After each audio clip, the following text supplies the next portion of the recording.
Les disciples se réunirent après l'ascension, impatients de présenter au Père leur requête au nom de Jésus. Respectueusement prosternés dans l'attitude de la prière, ils répétèrent ces paroles. « Ce que vous demanderez au Père, il vous le donnera en mon nom.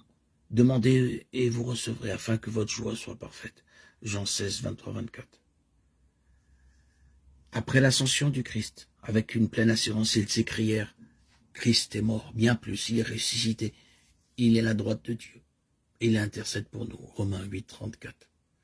À la Pentecôte, ils reçurent le Consolateur au sujet duquel Jésus avait dit « Il sera en vous, ajoutant, il vous est avantageux que je m'en aille, car si je ne m'en vais pas, le Consolateur ne viendra pas envers vous.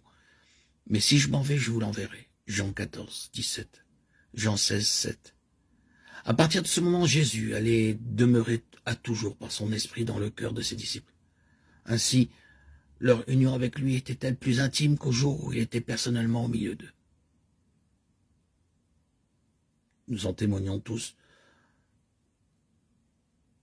Au travers des siècles, depuis le départ de Christ, de son départ physique, nous tous, croyants, avons reçu l'Esprit de Dieu, l'Esprit Saint, qui nous maintient dans notre foi. Et notre union avec Jésus est beaucoup plus intime qu'au jour où il était personnellement au milieu des disciples. L'Esprit Saint nous guérit, nous transforme. Et nous en sommes tous témoins. Moi-même, témoin vivant, par mon baptême le 26 septembre 2019, où j'ai reçu cette lumière qui a transformé ma vie, mon regard, ma façon de voir les choses. Mon cœur différent, mon esprit différent, ma vie différente.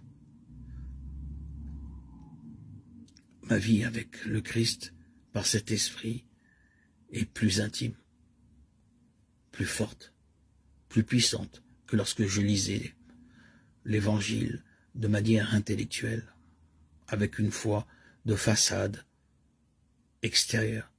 L'Esprit Saint m'a saisi, a saisi mon cœur et a pris toute ma vie. Je suis la propriété du Christ et j'en suis tellement heureux. Ma foi était petite comme un grain de sénévé, tel que l'Évangile le proclame. Et aujourd'hui, elle emplit toute ma vie. Je vis par la foi, je marche par la foi. Je vais à mon